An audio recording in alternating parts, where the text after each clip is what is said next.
पुत्रदा एकादशी व्रत कथा।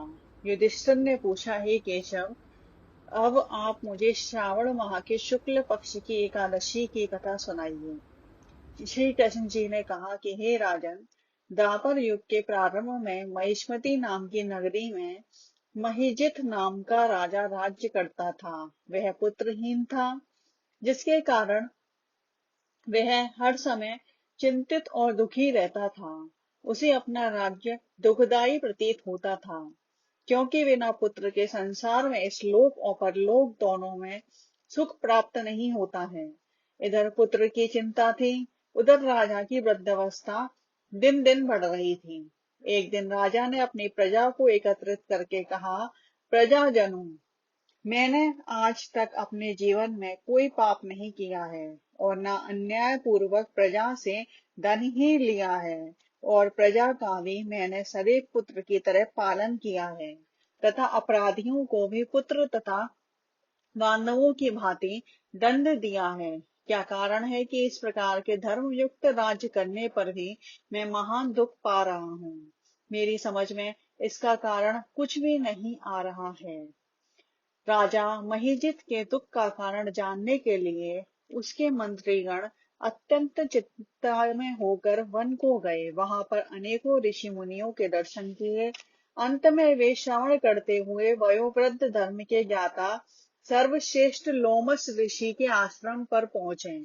मंत्रियों ने जाकर ऋषि को प्रणाम किया तथा हाथ जोड़ विनय पूर्वक मुनि से प्रार्थना करके पूछा कि हे देव, हमारे यह भाग्य है जो हमें आपके दर्शन का लाभ मिला।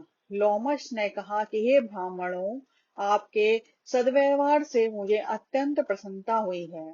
अब आप लोग अपने आने का कारण निसंकोच होकर मुझसे कहो। यह सुनकर सब लोग प्रसन्न हो बोले, हे महर्षि, आप हमारे कार्य को तथा हमारी बातों को जानने में ब्रह्मा से भी अधिक समर्थ हैं। अतः आप हमारे संदेह को दूर करें। हम लोग महिष्मती नगरी के राजा महिजित के मंत्री हैं।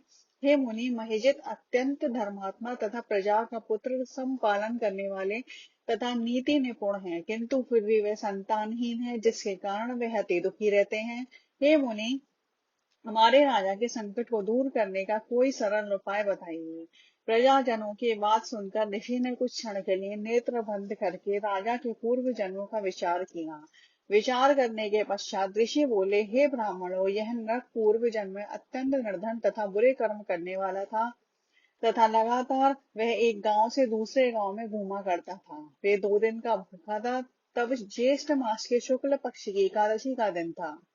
उस दिन वह एक जलाशय पर जल पीने के लिए गया। उसी स्थान पर एक गाय, जो उसी समय की ब्याई हुई थी, जल पी रही थी।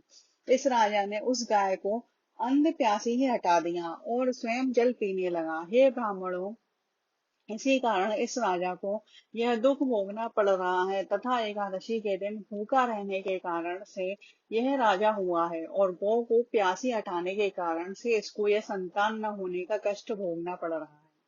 मुनि की बात सुनकर सब लोगों ने कहा कि हे देव, कृपा करके ऐसा उपाय बताइए कि जिसके करने से राजा के पूर्व जन्म के पाप नष्ट होकर संतान की प्राप्ति हो। ब्राह्मणों के वचन सुनकर लोमश ऋषि बोले, हे ब्राह्मणों, यदि श्रावण माह के शुक्ल पक्ष की पुत्रदा एकादशी को राजा सहित तुम सब व्रत कर रात को जागरण करो और व्रत के फल को राजा के लिए संकल्प कर दो, तो राजा के अवश्य ही पुत्र उत्पन्न होगा। इसमें तुम सबके तथा राजा के समस्त दुख नष्ट हो जाएंगे।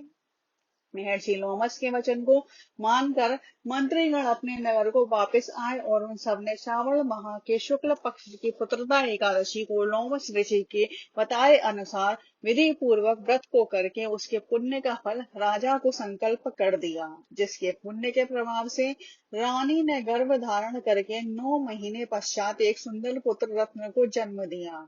हे राजन, इसलिए इस एकादशी का नाम पुत्रदा एकादशी हुआ। जो मनुष्य पुत्र की प्राप्ति करना चाहते हैं, उन्हें इस पुत्रदा एकादशी का व्रत करके पुत्र लाभ उठाना चाहिए। इस दिन गुड़ का सागर लिया जाता है।